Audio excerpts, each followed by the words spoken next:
Dracula by Bram Stoker. Chapter 22. Jonathan Harker's Journal.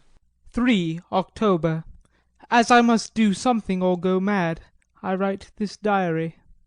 It is now 6 o'clock, and we are to meet in the study in half an hour and take something to eat, for Dr. Van Helsing and Dr. Seward are agreed that if we do not eat we cannot work our best.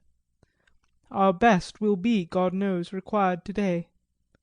I must keep writing at every chance, for I dare not stop to think.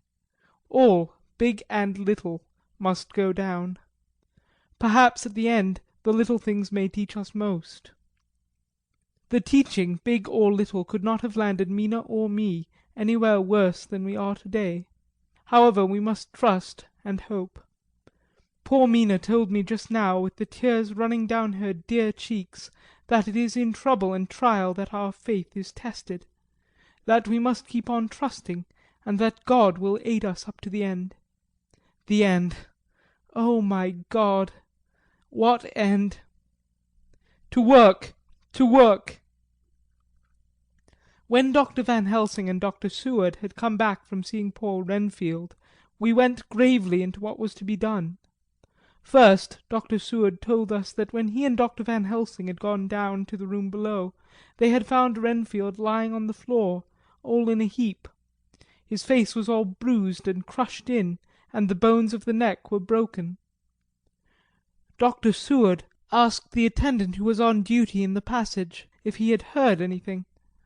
He said that he had been sitting down, he confessed to half dozing, when he heard loud voices in the room, and that Renfield had called out loudly several times, "God!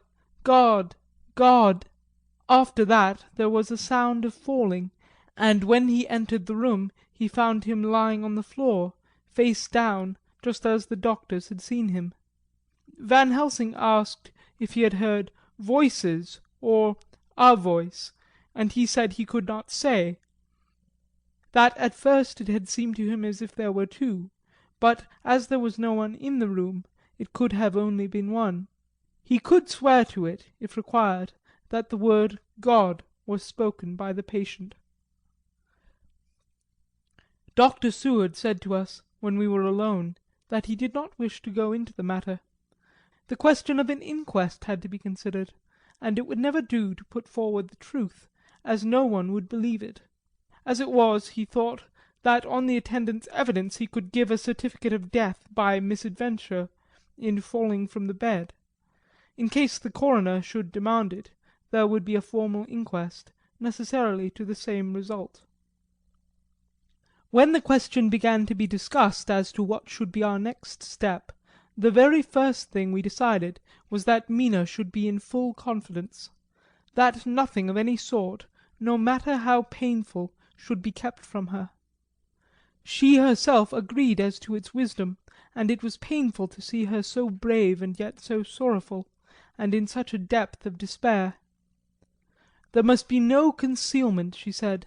Alas, we have too much already, and besides there is nothing in all the world that can give me more pain than I have already endured, than I suffer now. Whatever may happen, it must be of new hope or new courage to me. Van Helsing was looking at her fixedly as she spoke, and said, suddenly but quietly, "But, dear Madam Mina, are you not afraid? Not for yourself, but for others from yourself, after what has happened?"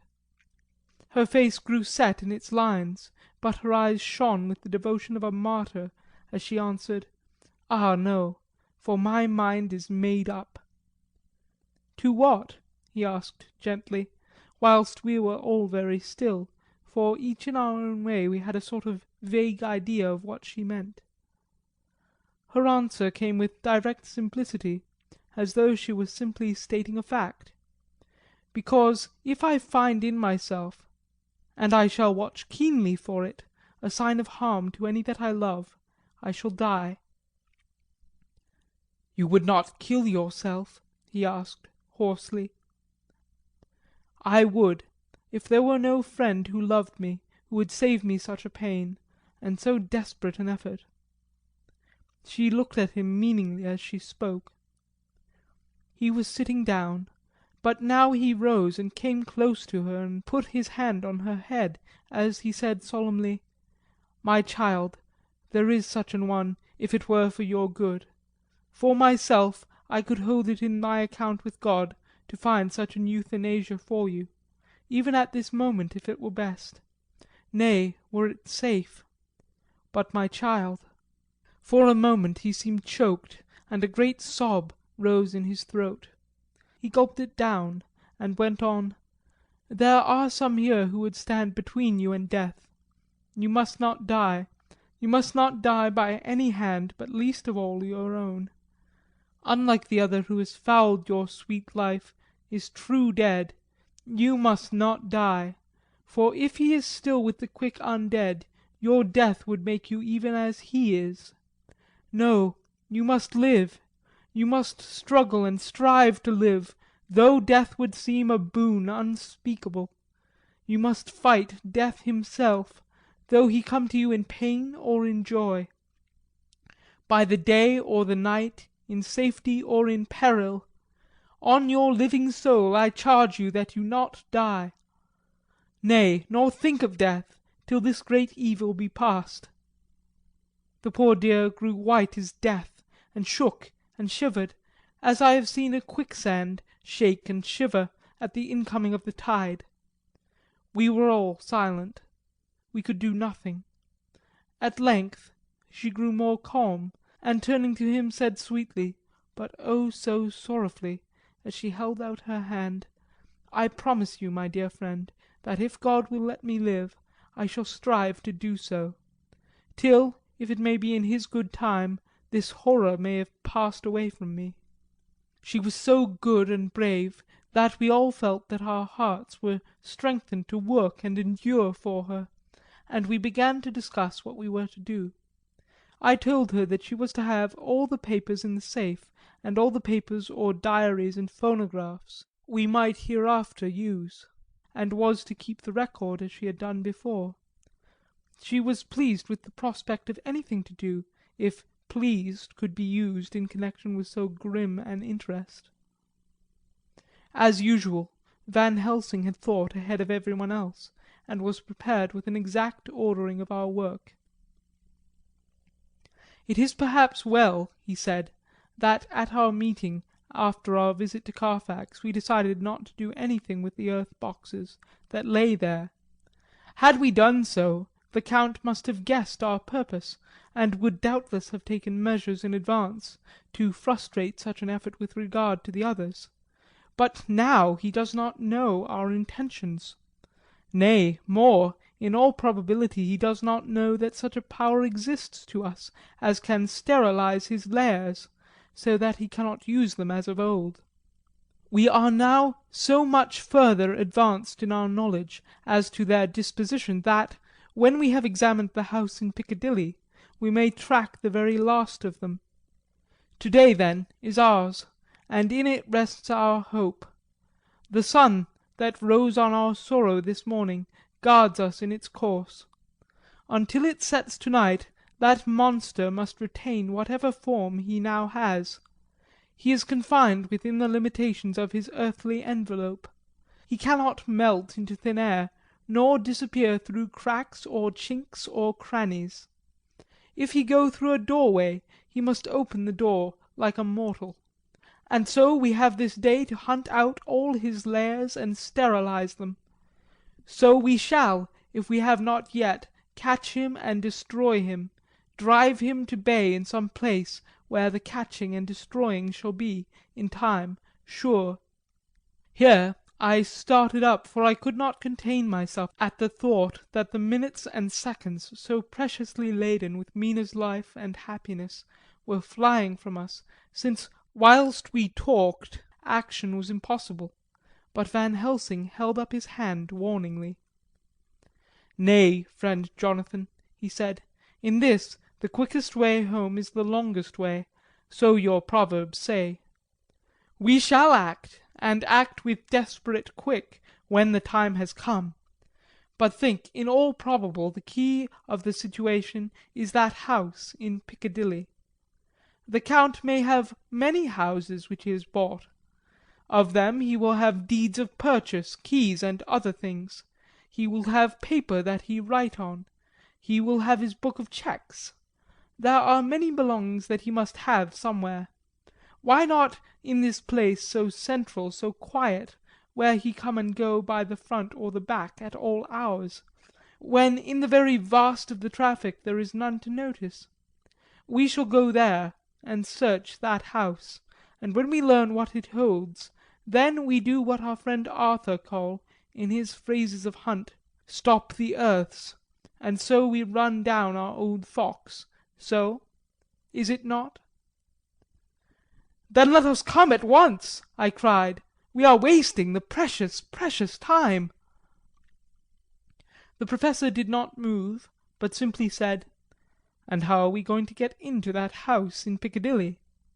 Anyway, I cried, we shall break in if need be. And your police? Where will they be, and what will they say? I was staggered, but I knew that if he wished to delay he had a good reason for it.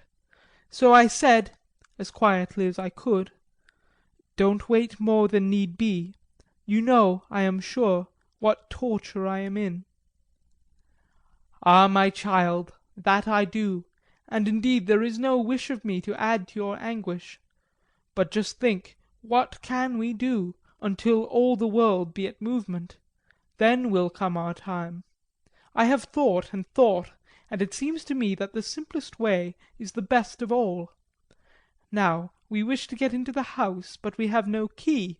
Is it not so? I nodded. Now, suppose that you were, in truth, the owner of that house, and could not still get in, and think there was to you no conscience of the housebreaker, what would you do? I should get a respectable locksmith, and set him to work to pick the lock for me.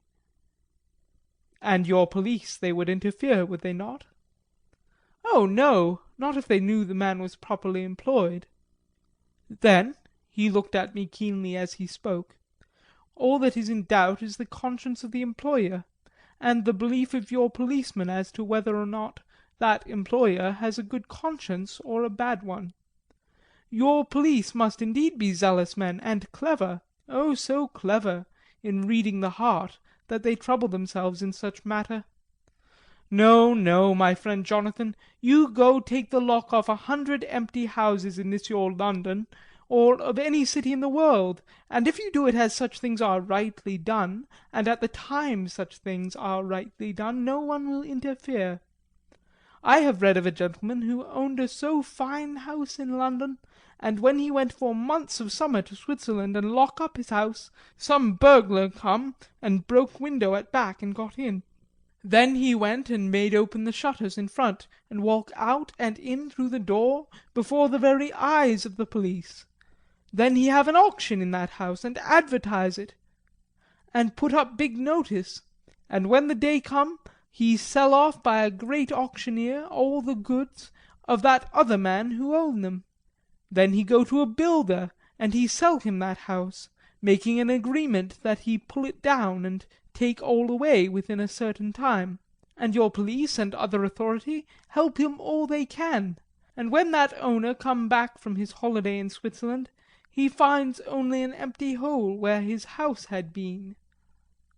This was all done en règle, and in our work we shall be en règle too. We shall not go so early that the policemen who have then little to think of shall deem it strange, but we shall go after 10 o'clock, when there are many about, and such things would be done were we indeed owners of the house. I could not but see how right he was, and the terrible despair of Mina's face became relaxed in the thought.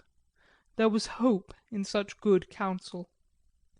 Van Helsing went on, When once within that house we may find more clues. At any rate, some of us can remain there, whilst the rest find the places where there be more earth-boxes, at Bermondsey and Mile End. Lord Godalming stood up. I can be of some use here, he said. I shall wire to my people to have horses and carriages where they will be most convenient. Look here, old fellow, said Morris. "It is a capital idea to have all ready in case we want to go horsebacking, but don't you think that one of your snappy carriages with its heraldic adornments in a byway of Walworth or Mile End would attract too much attention for our purpose? It seems to me that we ought to take cabs when we go south or east, and even leave them somewhere near the neighbourhood we are going to." "Friend Quincey is right," said the Professor. "His head is what you call in plane with the horizon. It is a difficult thing that we go to do, and we do not want no peoples to watch us if so it may."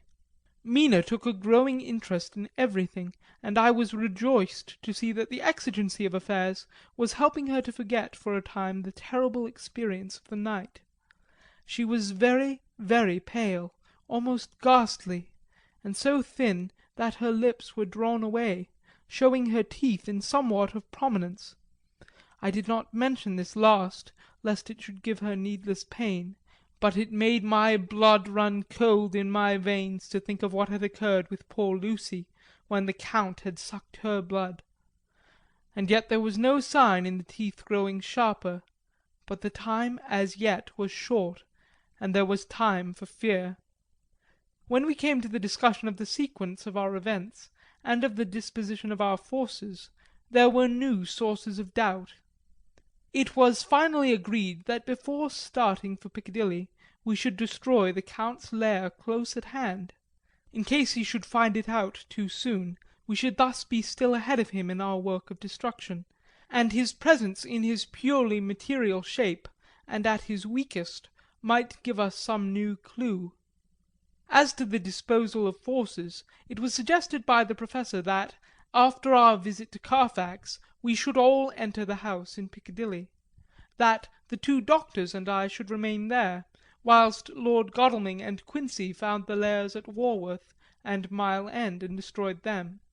It was possible, if not likely, the Professor urged, that the Count might appear in Piccadilly during the day, and that if so we might be able to cope with him then and there.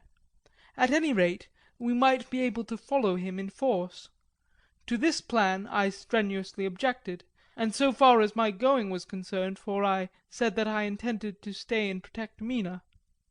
I thought that my mind was made up on the subject, but Mina would not listen to my objection. She said that there might be some law matter in which I could be useful, that amongst the Count's papers might be some clue which I could understand out of my experience in Transylvania, and that, as it was, all the strength we could muster was required to cope with the Count's extraordinary power.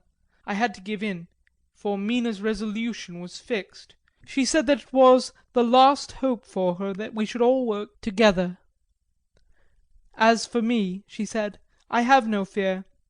Things have been as bad as they can be, and whatever may happen must have in it some element of hope or comfort. Go, my husband. God can, if he wishes it, guard me as well alone as with any one present."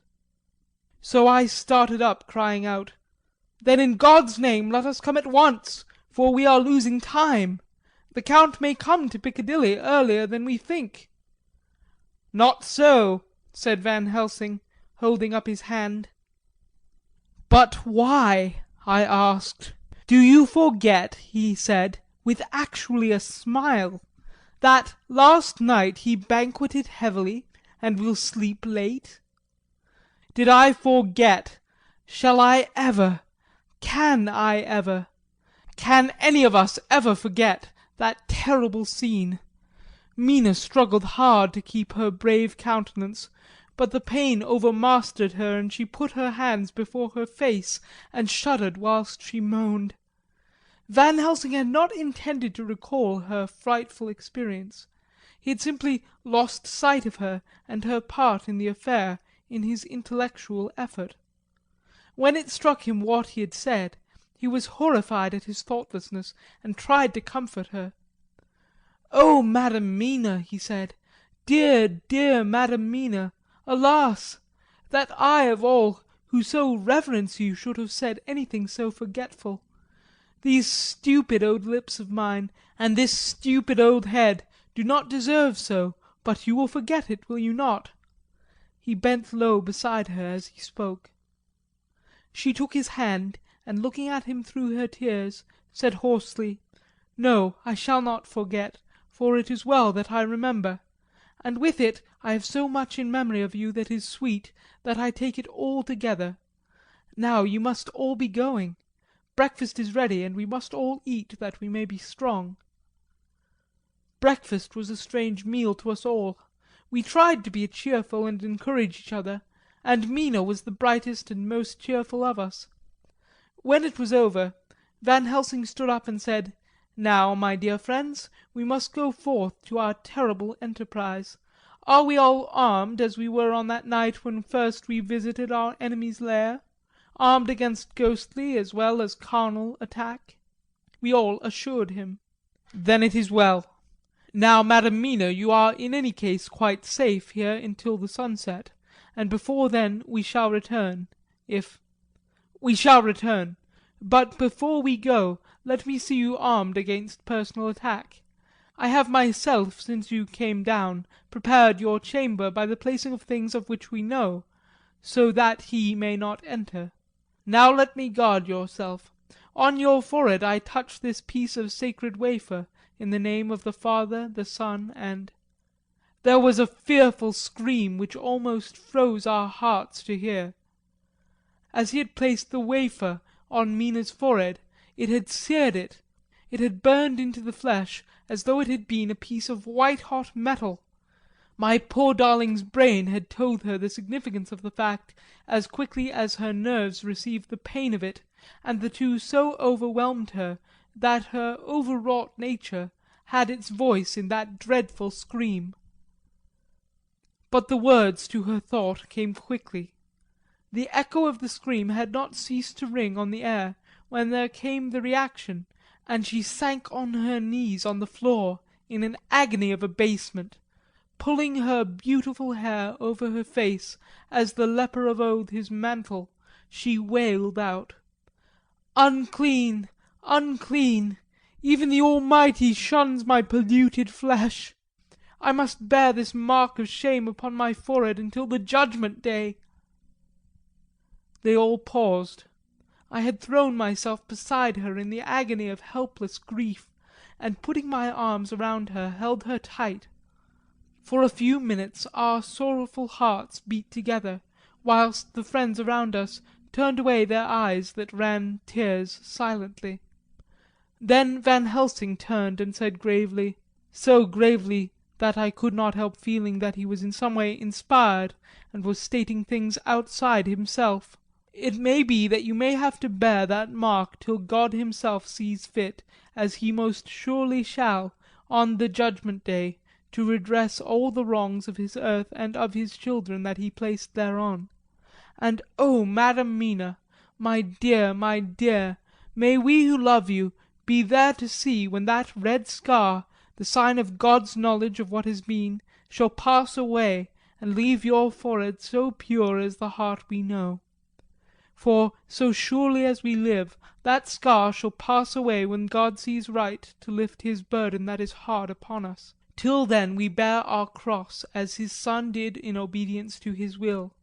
It may be that we are chosen instruments of his good pleasure, and that we ascend to his bidding as that other through stripes and shame, through tears and blood, through doubts and fear, and all that makes the difference between God and man. There was hope in his words, and comfort, and they made for resignation. Mina and I both felt so, and simultaneously we took each of the old man's hands, and bent over and kissed it. Then without a word we all knelt down together, and all holding hands, swore to be true to each other. We men pledged ourselves to raise the veil of sorrow from the head of her whom, each in his own way, we loved, and we prayed for help and guidance in the terrible task which lay before us. It was then time to start, so I said farewell to Mina, a parting which neither of us shall forget to our dying day, and we set out. To one thing I have made up my mind. If we find out that Mina must be a vampire in the end, then she shall not go into that unknown and terrible land alone. I suppose it is thus that in old times one vampire meant many. Just as their hideous bodies could only rest in sacred earth, so the holiest love was the recruiting sergeant for their ghastly ranks. We entered Carfax without trouble, and found all things the same as on the first occasion. It was hard to believe that amongst so prosaic surroundings of neglect and dust and decay there was any ground for such fear as already we knew. Had not our minds been made up, and had there not been terrible memories to spur us on, we could hardly have proceeded with our task. We found no papers, or any sign of use in the house, and in the old chapel the great boxes looked just as we had seen them last. Dr. Van Helsing said to us solemnly as we stood before him, "And now, my friends, we have a duty here to do. We must sterilize this earth, so sacred of holy memories, that he has brought from a far distant land for such fell use. He has chosen this earth because it has been holy. Thus we defeat him with his own weapon, for we make it more holy still. It was sanctified to such use of man. Now we sanctify it to God." As he spoke he took from his bag a screwdriver and a wrench, and very soon the top of one of the cases was thrown open. The earth smelled musty and close, but we did not somehow seem to mind, for our attention was concentrated on the Professor. Taking from his box a piece of the sacred wafer he laid it reverently on the earth, and then shutting down the lid began to screw it home, we aiding him as he worked. One by one we treated in the same way each of the great boxes, and left them as we had found them to all appearance. But in each was a portion of the host. When we closed the door behind us, the Professor said solemnly, "So much is already done. It may be that with all the others we can be so successful. Then the sunset of this evening may shine of Madam Mina's forehead all white as ivory and with no stain." As we passed along the lawn on our way to the station to catch our train, we could see the front of the asylum. I looked eagerly, and in the window of my own room saw Mina.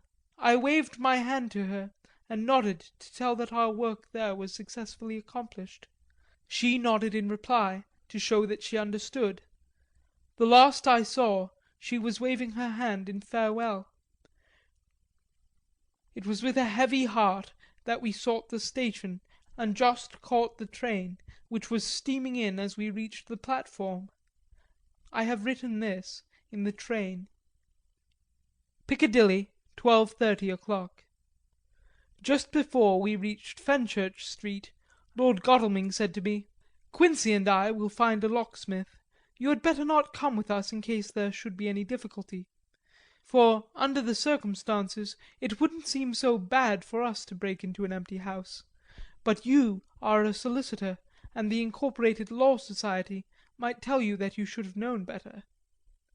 I demurred as to my not sharing any danger even of odium, but he went on, "Besides, it will attract less attention if there are too many of us. My title will make it all right with the locksmith, and with any policeman that may come along. You had better go with Jack and the Professor, and stay in the Green Park, somewhere in sight of the house, and when you see the door opened, and the smith has gone away, do you all come across. We shall be on the look out for you, and shall let you in." "The advice is good," said Van Helsing, so we said no more. Godalming and Morris hurried off in a cab, we following in another. At the corner of Arlington Street our contingent got out and strolled into the Green Park.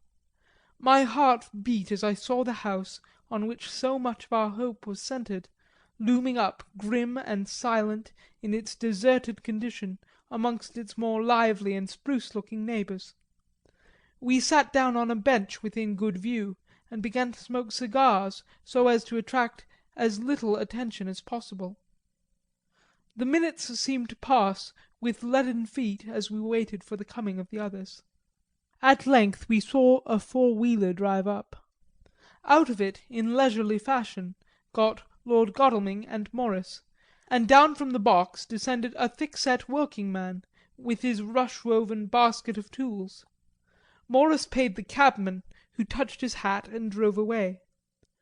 Together the two ascended the steps, and Lord Godalming pointed out what he wanted done. The workman took off his coat leisurely and hung it on one of the spikes of the rail, saying something to a policeman, who just then sauntered along. The policeman nodded acquiescence, and the man kneeling down placed his bag beside him. After searching through it, he took out a selection of tools which he proceeded to lay beside him in orderly fashion. Then he stood up, looked in the keyhole, blew into it, and turning to his employers, made some remark. Lord Godalming smiled, and the man lifted a good-sized bunch of keys. Selecting one of them, he began to probe the lock, as if feeling his way with it. After fumbling for a bit, he tried a second and then a third. All at once the door opened under a slight push from him, and he and the two others entered the hall. We sat still. My own cigar burnt furiously, but Van Helsing's went cold altogether. We waited patiently as we saw the workman come out and bring his bag.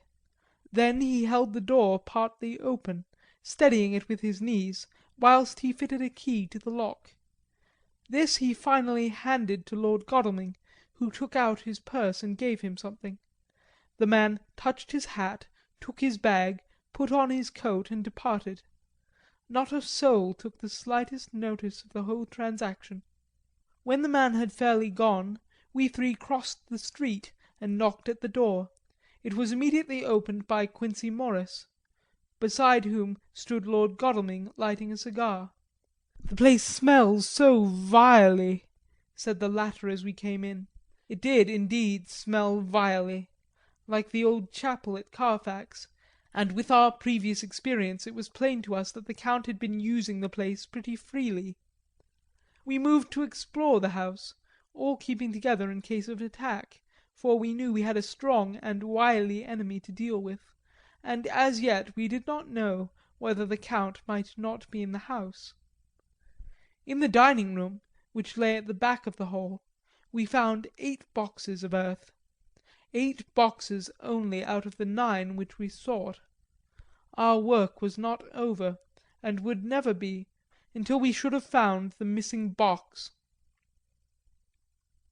First we opened the shutters of the window, which looked out across a narrow stone-flagged yard at the blank face of a stable, pointed to look like the front of a miniature horse.